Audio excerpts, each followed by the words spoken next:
Good afternoon to everyone. Now in this video lecture, we have to discuss limitations, criticisms of law of diminishing marginal utility. Limitations, it means what are the negative points of law of diminishing marginal utility.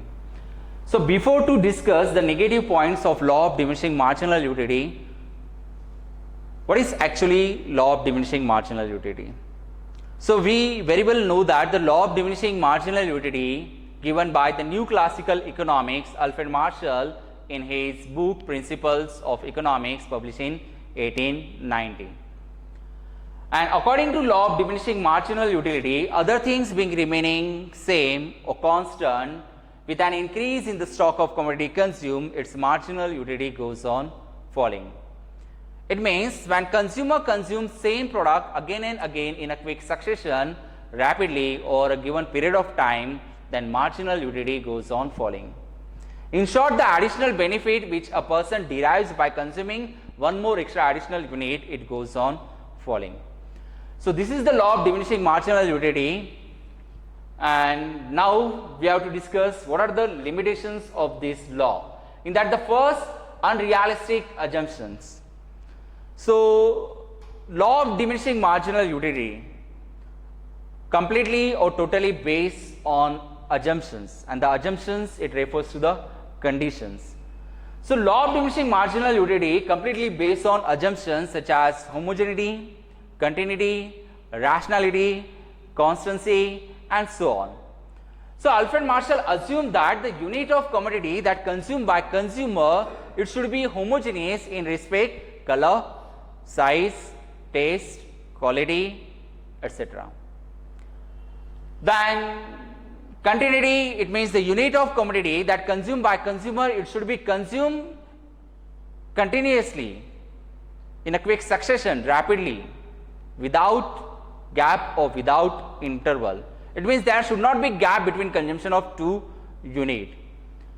Then rationality, then constancy, then constant marginal utility of money.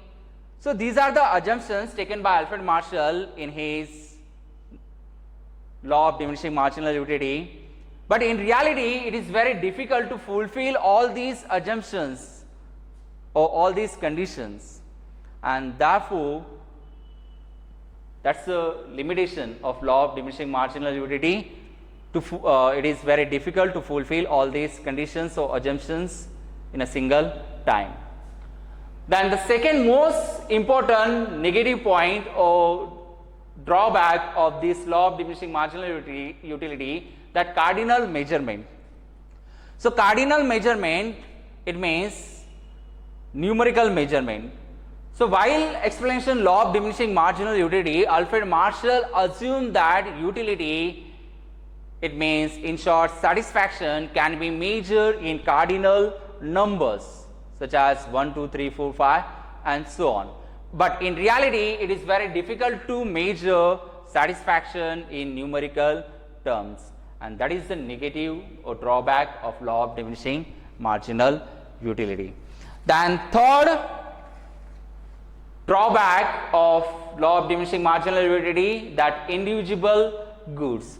So Alfred Marshall also assumed that the unit that consumed by consumer, it should be divisible in small quantities. So the consumer can acquire in a small pieces rapidly in a quick succession. So law is not applicable to the bulky or heavy goods like car, TV, fridge, refrigerator and so on. It is because normally they are not purchased more than one at a time, and so it is impossible to compare the marginal utility that derive from the various unit of such commodities, that house, car, TV, fridge, refrigerator. For the explanation of law of diminishing marginal utility, Alfred Marshall assumed that the unit of commodity that consumed by consumer, it should be divisible, so consumer can acquire unit in a quick succession.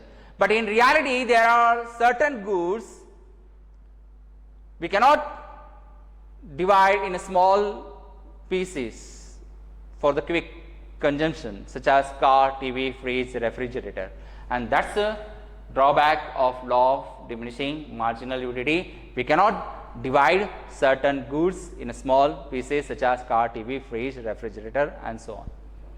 The next one, constant marginal utility of money. So law of diminishing marginal utility also assume that the utility of each unit of money remains constant. Alfred Marshall assumed that the utility of each unit of money remains constant. However, critics argue that marginal utility of money differs from person to person. The marginal utility of money influenced by change in price level and the stock of money. Okay, Alfred Marshall assumed that the marginal utility of each unit of money, it remains constant, but in reality the marginal utility of money never remains constant. It influences or it affects due to the change in price level and also due to the stock of money, and that is the drawback or limitations of law of diminishing marginal utility. And the last one, single want. So law of diminishing marginal utility shows that a single want can be satisfied at a point of time by consuming more and more of the commodity. The law of diminishing marginal utility explains the behavior and the equilibrium condition of rational consumer with respect single want or single commodity. But it means this law is restricted to the satisfaction of single want only. However, in practice, a man satisfied many wants at a time. It means what is actually law of diminishing marginal utility? Law of diminishing marginal utility explains the behavior and the equilibrium condition of consumer with respect single want and the single commodity. But in reality, a man consumes several goods at a single time, then a man can satisfy several needs at a single time.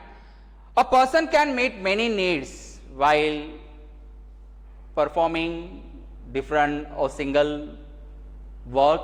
Okay, so single want, it means law of diminishing marginal utility just explains consumer can satisfy a single want at a single time or particular time, but in reality a man can meet several needs at a single time. For example, while driving, a man can satisfy his hunger. It means while driving he can eat food. While driving he can talk to someone. It means he can also satisfy his want or wish to talk his friend. Then while driving he can also watch TV that existed in a car. So in reality, consumer or man can meet several needs at a single time, but the law of diminishing marginal utility just explain the behavior and the equilibrium condition of a rational consumer with respect single want and single commodity. So it means the law of diminishing marginal utility restricted to the satisfaction of a single want only.